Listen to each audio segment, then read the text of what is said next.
Yes, students, our chapter is going on political parties.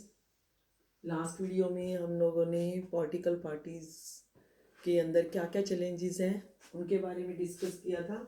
तो आज हम लोगों का जो मेन टॉपिक है एंड लास्ट टॉपिक है जो इस चैप्टर का, वो क्या है, how can parties B reformed, कि इन पॉलिटिकल पार्टीज को कैसे सुधारा जाए, कि इनके अंदर इतनी सारी जो कमियां हैं उन कमियों को कैसे हम दूर कर सकते हैं पॉलिटिकल पार्टीज के अंदर। तो जैसे कि हमने लास्ट वीडियो में देखा था कि वंशवाद की चुनौती है, डायनेस्टिक सक्सेशन की, या फिर इंटरनल डेमोक्रेसी की कमी है। तो उनके अंदर जो भी कमियां हैं उनको कैसे सुधारा जाए।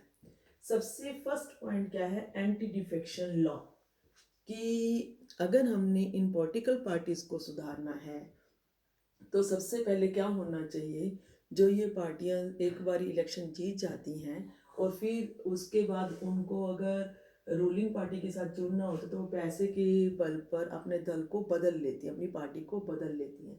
लेकिन आज के टाइम में क्या है, इसके ऊपर एक तरह से रोक लगी हुई है।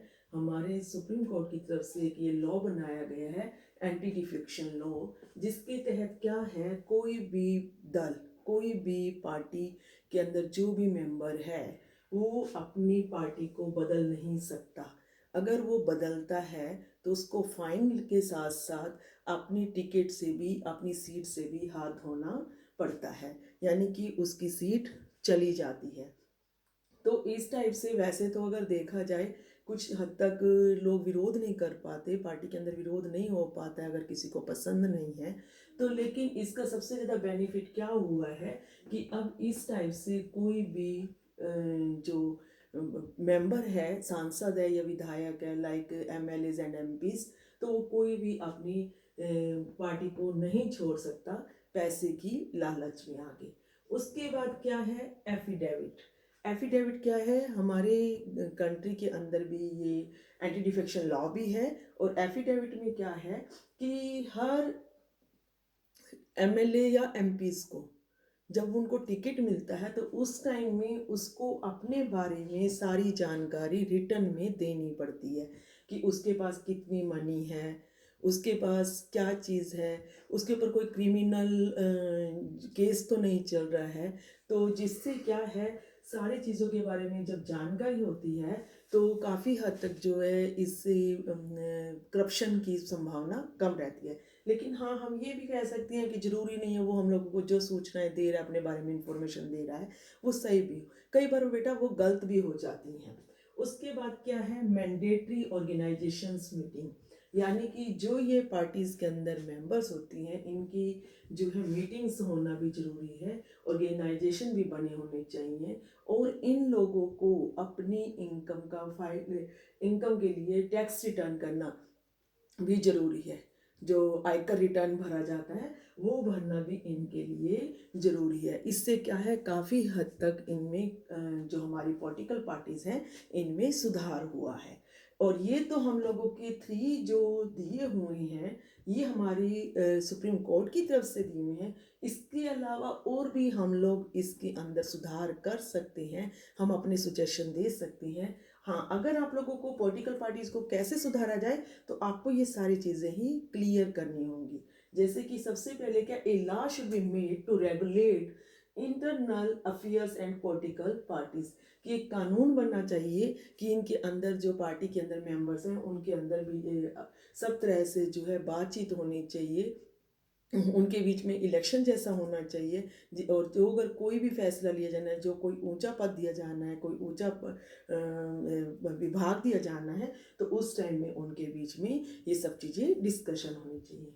उसके बाद क्या है, second, mandatory to give minimum number of tickets, कि कुछ टिकट्स के ऊपर रिजर्वेशन होना चाहिए, यानी कि कुछ लोगों के हाथ में सारी पावर नहीं आनी चाहिए। लाइक कि इंडिया के अंदर क्या है कि ज़्यादातर जो जेंट्स हैं, मेल मेंबर्स हैं, वही पार्टीज़ के मेंबर बने होते हैं। चाहे वो हमारा या फिर कोई भी डिपार्टमेंट क्यों ना, वो ऐसा है। हाँ, लेकिन अब पंचायती राज व्यवस्था में जो हमारी थर्ड ईयर की गवर्नमेंट बनी है उसमें 1/3 सीटों का आरक्षण दिया गया है औरतों के लिए, मैंडेटरी है कि 1/3 फीमेल को जो है रिजर्वेशन मिलेगा, वो पॉलिटिक्स में आएंगी। लेकिन ये चीज़ें हमारी लोकसभा और राज्यसभा में भी होनी चाहिए।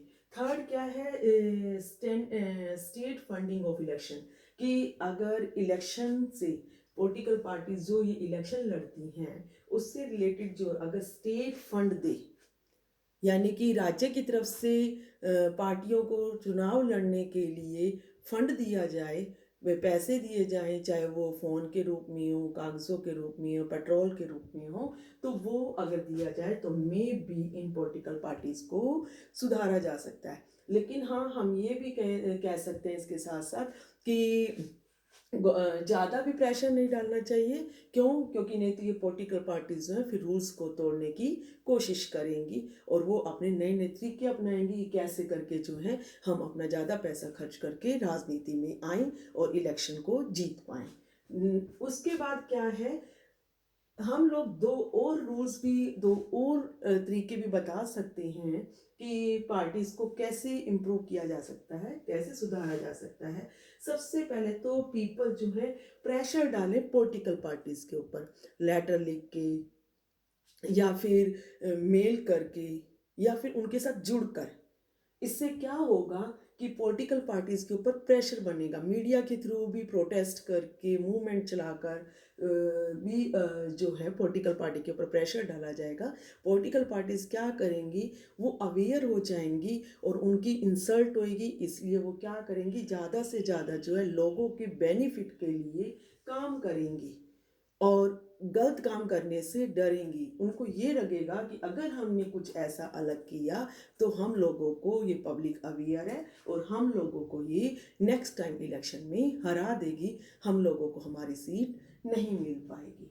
उसके बाद सेकंड पॉइंट क्या है, those who wants to reform join the political parties, कि जो लोग पॉलिटिकल पार्टीज को सुधारना चाहते हैं उन लोगों को आगे आना चाहिए और पॉलिटिकल पार्टीज को ज्वाइन करना चाहिए ताकि वो उनको टाइम टू टाइम अवेयर कर सकें। और वैसे भी डेमोक्रेसी के अंदर क्या होता है, जब तक लोग खुद से इन्वॉल्व नहीं होते हैं, लोग खुद अवेयर नहीं होते हैं, तब तक हम लोगों के का शोषण ऐसे ही होता रहता है। और आज के टाइम में पब्लिक काफ़ी अवेयर है, हर डिपार्टमेंट में हम लोग देख सकते हैं पब्लिक अवेयर है, बट इसको और भी अवेयर होने की ज़रूरत है। और ये तभी हो पाएगा कि जब अगर रिफॉर्म करने वाले, सुधार करने वाले लोग भी आगे आएँ, पब्लिक के साथ जुड़ें, लोगों को अवेयर करें और जिससे कि इन पॉलिटिकल पार्टीज़ को सुधारा जा सके और ये हम लोगों के लिए बेस्ट टू बेस्ट काम करें।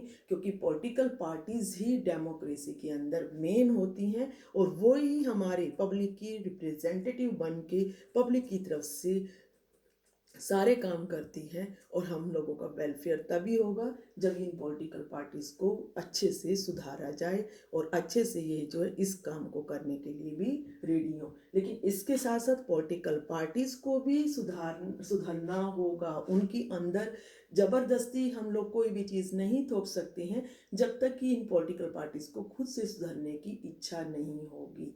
तो ये सब चीज़ें जो हैं हम लोगों की जो ये पॉइंट्स हैं, ये सभी पॉइंट्स ही हम लोगों के पॉलिटिकल पार्टीज को रिफॉर्म करने के लिए